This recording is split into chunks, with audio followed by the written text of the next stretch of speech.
આપણે નાની નાની ટિપ્સ અને એક ટ્વિસ્ટ સાથેનો આપણે સવારના બધાને પસંદ પડે તેવું આપણે એક નાસ્તો બનાવવા જઈ રહ્યા છીએ. હા, પૌવા કદાચ મોસ્ટ ઓફ બધાને જ ભાવતા હશે અને આપણે જે આમાં એક ટ્વિસ્ટ ઉમેર્યું છે તો એ કદાચ છોકરાઓને પણ એનો લુક પસંદ આવે. સ્વાદમાં તો સ્વાદિષ્ટ જ બને છે. તો ચાલો આપણે રેસીપી જોઈ લઈએ.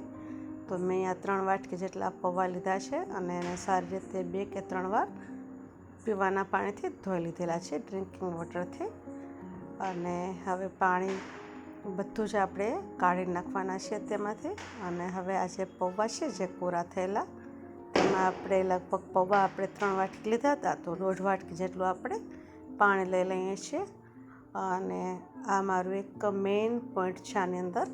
અને 1.5 વાટકી આપણે પાણી છે તેની અંદર આપણે મીઠું પૌવાના ભાગનું અને હળદર આપણે સારી રીતે મિક્સ કરી અને આ પાણી આપણે પૌવામાં મિક્સ કરી દઈશું. તો આ જે પ્રોસેસ કરી છે તેને લીધે આપણા પૌવા જ્યારે ઠંડા થઈ જાય તે પછી પણ સોફ્ટ રહે છે. તો આ પોઈન્ટ તમે માઇન્ડમાં રાખજો. હવે આપણે પૌવાને લગભગ 15 મિનિટનો રેસ્ટ આપ્યા પછી જો જોઈએ છીએ તો પૌવા ઉપરથી કોરા છે પણ નીચેથી હજી પણ એમાં પાણી છે. તો આપણે ઉલટાવીને આપણે ફરીથી આપણે 15 મિનિટના રેસ્ટ આપ્યા પછી એ બધું જ પાણી એબ્ઝોર્બ થઈ ગયેલું છે, પણ છતાં પણ પૌવા છે મોઇશ્ચરવાળા છે. તો ફરીથી આપણે 15-20 મિનિટનો રેસ્ટ આપીએ છીએ. તો તમે જોઈ શકો છો કે ત્યાર પછી પૌવા કમ્પ્લીટ સોફ્ટ, પાણી બધું એબ્ઝોર્બ કરી લઈને સોફ્ટ બની ગયેલા છે પણ અને છૂટા પણ છે. તો હવે આપણે પૌવામાં એડ કરવાની આપણે વસ્તુ જોઈ લઈએ. તો અહીંયા મેં મગફળી લીધેલી છે, સાથે લીલા મરચાં, અને ત્યાર પછી આપણું જે ટ્વિસ્ટ છે અહીંયા આવે છે. અહીં હું દૂધની છાલ એનો પૌવામાં ઉપયોગ કરવાની છું. અને ત્યાર પછી જે દૂધીનો ઉપરનો કડક ભાગ છે એ કમ્પ્લીટલી વેજીટેબલ પીલરથી હું એની સ્ટ્રીપ બનાવી લઈશ અને એનો ઉપયોગ કરીશ. અને વચ્ચેનો જે સોફ્ટ ભાગ છે એને આપણે સૂપ અથવા તો અન્ય કોઈ રેસીપીમાં યુઝ કરી શકીએ છીએ. તો હવે આપણે જે દૂધની સ્ટ્રીપ બધી આપણે તૈયાર કરેલી છે તેને આપણે અડધા કપ જેટલા પાણીની અંદર મીઠું અને ખાંડ ઉમેરી અને આ બધી સ્ટ્રીપ્સ છે એને 2 મિનિટ માટે બંધ કરી ઢાંકીને આપણે કૂક થવા દઈશું. કૂક થાય છે તે દરમિયાન આપણે આપણા જે પૌવા છે એની અંદર મસાલો એડ કરી દઈશું. એના માટે મેં ખાંડ, ગરમ મસાલો, ધાણા જીરું પાવડર અને લાલ મરચું છે એ મેં આની અંદર મિક્સ કરી દીધું છે સરસ રીતે. તો હવે એક વાત કે પૌવા છે એ અલગ અલગ ક્વોલિટીના બજારમાં અવેલેબલ હોય છે. તો ઘણા પૌવા બહુ જાડા હોય તો તે પાણી જે એબ્ઝોર્બ કરે છે એની કેપેસિટી વધારે હોય છે. તો તમે જે પ્રપોર્શન છે પૌવા અને પાણીનું, જેમ કે મેં અહીંયા પૌવા કરતાં અડધું પાણી લીધેલું છે, તો તમે પાણી એમાં કદાચ વધારે પણ જોઈએ. તો અને જો પતલા પૌવા હશે તો પાણી પ્રમાણમાં ઓછું પીશે. તો તમે પાણી અને પૌવાનું પ્રપોર્શન એક વખત તમે નક્કી કરી શકો છો.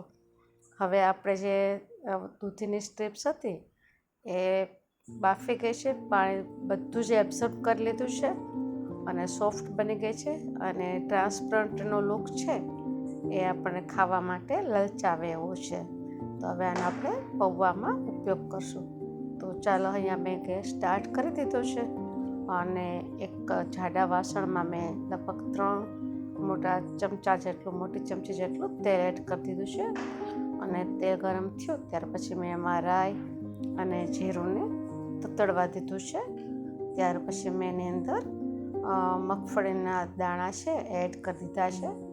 હવે મગફળીના દાણા છે એને આપણે ત્યાં સુધી હલાવવાના છે કે જ્યાં સુધી મગફળીના દાણા છે એ ફૂટી ન જાય, ક્રેક ન પડી જાય. તો એની નિશાની છે કે દાણા આપણા મગફળીના તૈયાર છે તળાઈને. ત્યાર પછી મેં એની અંદર લીલા મરચાં અને દૂધની છાલ છે એટલે કે સ્ટ્રીપ્સ ઓફ વ્હાઈટ ગોળ એડ કરી દીધી છે. ત્યાર પછી આપણે એની અંદર હિંગ, હળદર એ બધું એડ કરી અને સારી રીતે હલાવી લઈએ. ત્યાર પછી આપણે પૌવા આપણા મસાલાવાળા તૈયાર છે એને એડ કરી અને ઉપર નીચે સરસ રીતે મિક્સ કરી દઈશું.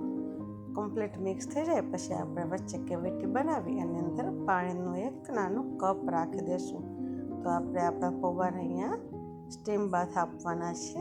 ઓકે, આપણે એકચ્યુઅલી વોટર વેપર છે, પાણીની વરાળથી આપણે એને પૌવાને સરસ રીતે કૂક કરશું. તો આ રીતે તૈયાર થયેલા પૌવા છે એ સોફ્ટ પણ રહે છે અને સોગી નથી બનતા. હવે આપણે ગેસ બંધ કરી દીધો છે અને એમાં આપણે લેમન જ્યુસ, લીંબુનો રસ છે એ આપણે એડ કરી અને સરસ રીતે પાછું મિક્સ કરી દઈશું. તમે ખટાશ, મિષ્ટાન અને તીખાશ છે એનું પ્રમાણ તમારા પ્રમાણે એડજસ્ટ કરી શકો છો. આપણા પૌવા તૈયાર છે. તો મેં આમ મારા નાળિયેરનો જે શેલ છે એમાં મેં સર્વ કર્યા છે. તો આ રીતે તમે થોડુંક વેરિએશન સાથે જો છોકરાઓને આપશો તો તેને ગમશે. બાય.